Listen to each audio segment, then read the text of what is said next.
माढा लोकसभा मतदारसंघातून अखेर मोहिते पाटील घराण्यातून बंडखोरी होणार असल्याची बातमी समोर येतेय।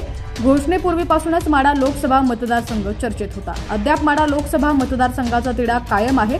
भाजपनं रणजितसिंह नाईक निंबाळकरांना उमेदवारी दिल्यानं माढ्यातील मोहिते पाटील नाराज झाले आणि अखेर हीच नाराजी आता बंडखोरीत रूपांतरित होणार असल्याची माहिती मिळते। अखेर आता धैर्यशील मोहिते पाटील बंडखोरी करत राष्ट्रवादी काँग्रेस शरदचंद्र पवार यांच्या पक्षात प्रवेश करू शकतात। येत्या 13 एप्रिलला शरद पवारांच्या उपस्थितीत मोहिते पाटलांचा पक्ष प्रवेश निश्चित करण्यात आल्याची माहिती सूत्रांनी दिली आहे। भाजपनं माढा लोकसभा मतदारसंघातून विद्यमान खासदार रणजितसिंह निंबाळकरांना पुन्हा निवडणुकीच्या रिंगणात उतरवलंय। यावरून भाजप नेते आणि माढ्यातील राजकीय वर्तुळातील मोठं नाव असलेले मोहिते पाटील नाराज झाले। आपल्याला उमेदवारी मिळावी यासाठी मोहिते पाटलांकडून शर्तीचे प्रयत्न सुरू होते, पण उमेदवारी निंबाळकरांच्या पारड्यात पडली आणि संपूर्ण माढ्यानं अनेक राजकीय घडामोडी घडल्या।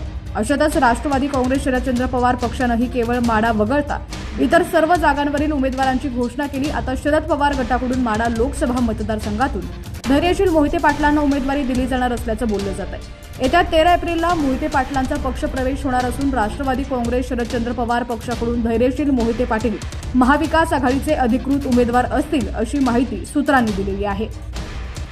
संपूर्ण बातमी आपण पुढे पाहूयात त्याआधी तुम्ही HPN मराठी न्यूज चॅनल पहिल्यांदाच पाहत असाल आणि अजूनही चॅनलला सबस्क्राइब केलं नसेल तर नक्की सबस्क्राइब करा आणि बेल आयकॉनवर क्लिक करून नोटिफिकेशन्स मिळवा, जेणेकरून आमचे अपडेट्स लवकरात लवकर तुमच्यापर्यंत पोहोचतील।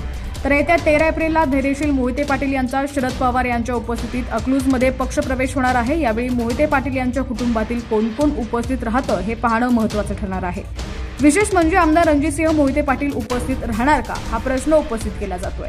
रणजितसिंह मोहिते पाटील हे भाजपचे विधान परिषदेचे आमदार आहेत। उपमुख्यमंत्री देवेंद्र फडणवीस यांनी मोहिते पाटील यांची बंडखोरी टाळण्याचे प्रयत्न केले, मात्र धैर्यशील मोहिते पाटील लोकसभा निवडणूक लढवण्यावर ठाम असल्याची माहिती मिळते।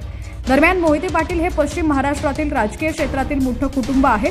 सोलापूर जिल्ह्यात मोहिते पाटलांचा मोठा प्रभाव आहे। जिल्ह्यातील प्रत्येक तालुक्यात मोहिते पाटलांचा गट सक्रिय आहे। मोहिते पाटलांच्या पक्षप्रवेशानं माढा लोकसभेसह सोलापूर लोकसभा मतदारसंघातही भाजपला फटका बसू शकतो। लोकसभा 2024 तसंच राजकीय घडामोडी पाहण्यासाठी HPN मराठी न्यूज चॅनलला सबस्क्राइब करा आणि बेल आयकॉनवर क्लिक करून नोटिफिकेशन्स मिळवा, जेणेकरून आमचे अपडेट्स लवकरात लवकर तुमच्यापर्यंत पोहोचतील।